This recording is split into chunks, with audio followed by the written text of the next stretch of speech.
Selamat siang, Mem Lucy. Hari ini kami dari kelompok 4 yang terdiri dari saya sendiri, Stafira, Marvella, Shirley, dan Virginia akan mempresentasikan mengenai kemasan plastik. Ada pembahasan yang kami uraikan sebagai berikut. Pengertian kemasan plastik itu sendiri adalah polimer rantai panjang dari atom yang mengikat satu sama lain. Rantai ini membentuk banyak unit molekul berulang atau monomer. Plastik banyak digunakan karena terbuat dari bahan polimer sintetis yang mudah dan murah dan penggunaan dari plastik tergolong praktis. Next. Polietilen merupakan film yang lunak, transparan, dan fleksibel, mempunyai kekuatan benturan serta kekuatan sobek yang baik, dan memiliki permeabilitas yang rendah, sehingga semakin kecil permeabilitas air kemasan, maka daya tembus uap air akan semakin kecil. Kemudian polyester memiliki permeabilitas uap air dan gas yang sangat rendah, polipropilen memiliki permeabilitas uap air rendah dan permeabilitas gas sedang. Next. Lalu polistiren memiliki permeabilitas yang sangat tinggi terhadap gas dan uap air, sehingga sangat sesuai untuk mengemas bahan-bahan segar. Lalu polivinil klorida memiliki permeabilitas yang rendah terhadap air dan gas, dan poliviniliden klorida memiliki permeabilitas terhadap air dan gas yang rendah. Bahan baku utama plastik terdiri dari monomer dan copolymer. Copolymer sendiri merupakan polimer yang tersusun dari 2 atau lebih macam monomer seperti bakelit dan nilon. Contohnya yaitu pada PP yang terbuat dari propilen, PE terbuat dari etilen, PVC terbuat dari vinil klorida. Selain itu, dalam pembuatan plastik terdapat beberapa bahan tambahan yang diantaranya plasticizer, antioksidan, pelumas, antistatik, penyerap UV, filler, dan penguat. Plasticizer ditambahkan dalam plastik untuk mendapatkan karakteristik plastik yang diinginkan seperti bening, kuat, rentang toleransi suhu, dan lebar dan fleksibel. Contoh bahan yang tergolong plasticizer yaitu senyawa phthalate dan BPA. Kemudian terdapat dua tipe plastik, yaitu termoplastik dan termosetting. Termoplastik memiliki gigihan termolekul yang lemah di antara rantai polimernya. Kemudian tipe ini dapat didaur ulang dan biasanya disebut sebagai plastik komoditi. Contoh dari termoplastik adalah lapisan pengemas, dan contoh bahan-bahannya adalah polyethylene terephthalate, polistiren, polikarbonat, nilon, polipropilen, dan juga teflon. Sedangkan untuk termosetting, untuk tipe ini memiliki ikatan kovalen yang kuat di antara rantai polimernya, kemudian tidak dapat didaur ulang dan biasa disebut dengan plastik teknik. Contoh bahan dari termosetting adalah melamin, urea, alkyd, epoxide, silikon, dan juga bakelit.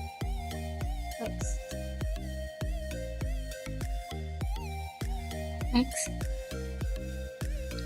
Berikut merupakan perbedaan struktur molekul pada termoplastik dan termosetting. Berikut ini terdapat dua tipe proses pencetakan dasar plastik.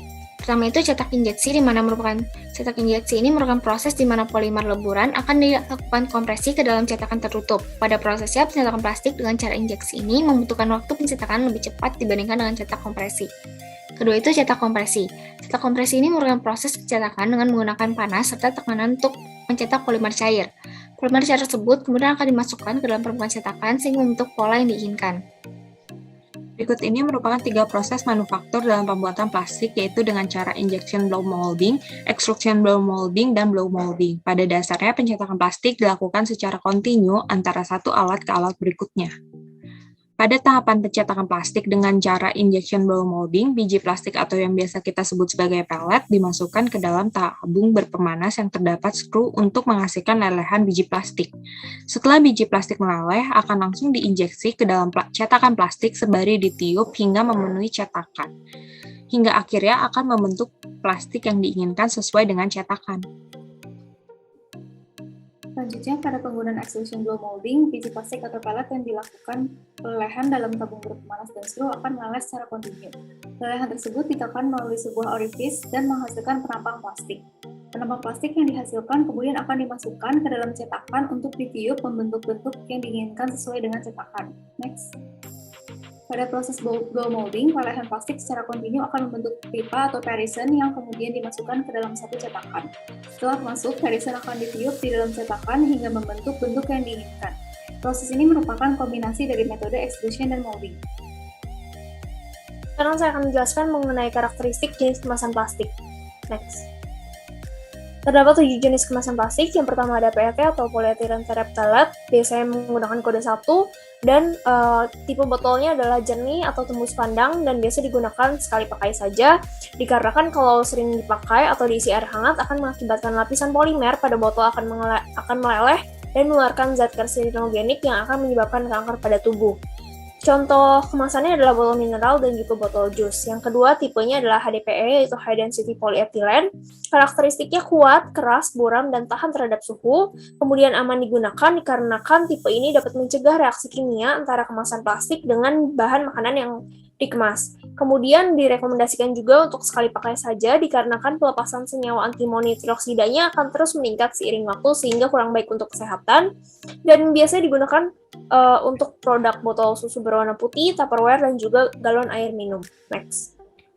Selanjutnya ada V-polyphenol chloride, di mana kemasan ini memiliki kode 3 yang digunakan untuk membungkus makanan, alat elektronik, dan kabel pipa. Bahan ini merupakan jenis bahan yang sulit untuk didaur ulang, dan jika didaur ulang pun, itu akan hanya dapat digunakan kembali untuk pipa, pot bunga, dan konstruksi bangunan.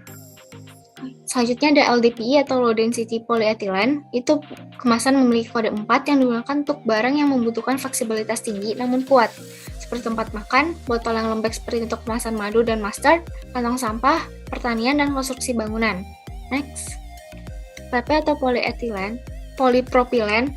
Kemasan ini memiliki kode 5 yang memiliki ketahanan baik terhadap bahan kimia, kuat serta memiliki titik lelah yang tinggi. Umumnya digunakan untuk menyimpan makanan, botol minum, tempat obat, serta botol untuk minuman bayi. Bahan ini dapat dirolong menjadi casing baterai, sapu, sikat, dan lain-lain. PS atau polistiren ini memiliki kode 6 yang dihindari jika digunakan sebagai wadah pengemas makanan. Karena bahan stiren ini dapat ikut bereaksi dengan makanan dan jika bersentuhan langsung dengan makanan, dan itu akan menyebabkan karsinogenik. Oleh karena itu, bahan ini dapat digunakan sebagai tempat makan berbahan styrofoam, tempat minuman sekali pakai, tempat CD, dan kartu penyimpanan telur. Selanjutnya ada others yang termasuk di dalamnya yaitu ada polikarbonat dan plastik multilayer. Bahan polikarbonat memiliki kode 7 ini tidak diterima dengan baik di pasar sehingga tidak memberikan keuntungan dalam segi ekonomi. Plastik jenis polikarbonat ini terbuat dari satu jenis resin dan digunakan dalam kombinasi bermacam-macam lapisan.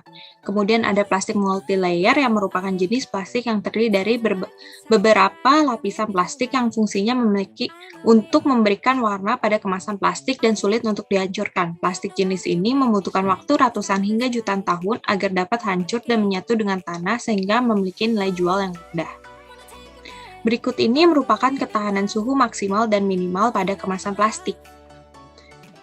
Suhu maksimal terdapat pada jenis PP yaitu sebesar 135 derajat Celcius dan suhu minimal terdapat pada jenis kemasan HDPE yaitu sebesar minus 100 derajat Celcius.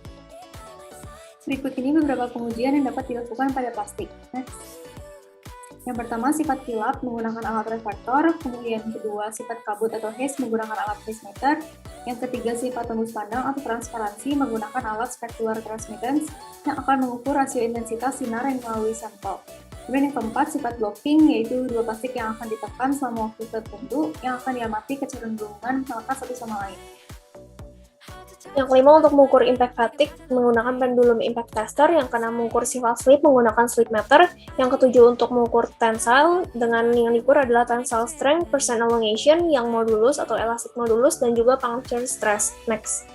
Yang terakhir ada water vapor transmission rate, fungsi untuk mengukur laju perpindahan air melalui bahan dan mengukur permeabilitas dari uap air. Terdapat dua tipe. Yang pertama yaitu menggunakan desikan method, yaitu ada yang diisi antara air dan desikan dan ditempatkan pada kelembapan dan suhu ruangan yang terkontrol. Untuk tipe yang kedua merupakan sensor yang bisa mendeteksi uap air secara akurat menjadi 1 ppm per uap air. Next. Berikut pengalaman daftar pustaka yang kami gunakan.